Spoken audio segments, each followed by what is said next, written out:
Et c'est pourquoi l'obéissance, c'est quoi? J'ai d'abord défini l'obéissance.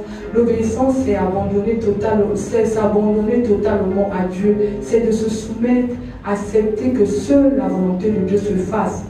Et lorsqu'on dit que seule la volonté de Dieu se fasse, ce qui veut dire qu'il y a d'abord une vision que Dieu donne. Il y a d'abord une parole que le Seigneur nous donne. Et cela m'emmène dans Genèse 12 à partir du premier verset. La Bible est en train de dire, l'Éternel dit à Abraham, va-t'en de ton pays, de ta patrie et de la maison de ton père, dans le pays où que je te montrerai. Ce qui veut dire qu'il fallait que d'abord Abraham puisse d'abord obéir. Bien aimé, le temps de cette année, c'est le réveil et l'évangélisation. Sûrement, Dieu attend une partie de ton obéissance cette année. Dieu attend peut-être que tu puisses obéir. Si tu avais l'habitude d'obéir de l'année 2024, sûrement Dieu attend que cette année, que tu l'obéisses de façon différemment. Parfois tu es dans la foule, tu te dis que non, je dois rester comme ça, je dois venir suivre seulement la parole de Dieu. Parfois Dieu attend que tu puisses sortir de la foule pour pouvoir le servir. Bien aimé, nous avons hier entendu les papas parler qu'il faut que cette année nous puissions servir Dieu. Mais quelle est la commission? Quelle est ta mission? Quel est le mandat que Dieu t'a donné? L'année dernière, le terme de l'année, c'était le mandat. On a parlé de la manifestation du mandat. Ce qui veut dire, tu as reçu hier, l'année dernière, le mandat.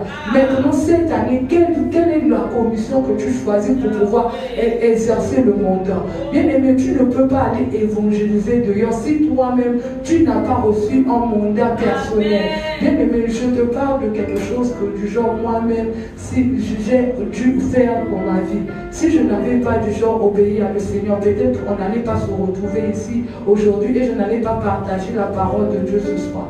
Mais cela, en fait, j'ai compris que lorsque nous obéissons à Dieu, nous sommes en train de dévancer les autres. Nous sommes en train d'aller plus loin que les autres. Alors que lorsque toi tu désobéis à Dieu, tu retardes ta saison et tu retardes ta destinée. Bien aimé, lorsque Dieu nous demande d'abord d'obéir à lui, il est en train de nous donner des commandements, il est en train de nous donner des préceptes, il est en train de nous donner des instructions et des interdits aussi. Lorsque toi tu n'obéis pas à Dieu, tu ne fais pas du mal à Dieu, mais tu fais du mal à toi-même. Parce que Dieu, lorsqu'il avait donné la destinée à Abraham, il lui a dit, va-t'en de ton pays et quitte toute ta patrie et va dans le pays que je te montrerai. Ce qui veut dire qu'Abraham n'avait pas la connaissance du pays où il devrait aller. Mais Dieu lui avait dévancé. Imagine si Abraham avait refusé de faire la volonté de Dieu. Est-ce qu'on allait aujourd'hui parler d'Abraham comme le père de la foi? Est-ce qu'on pouvait voir au fait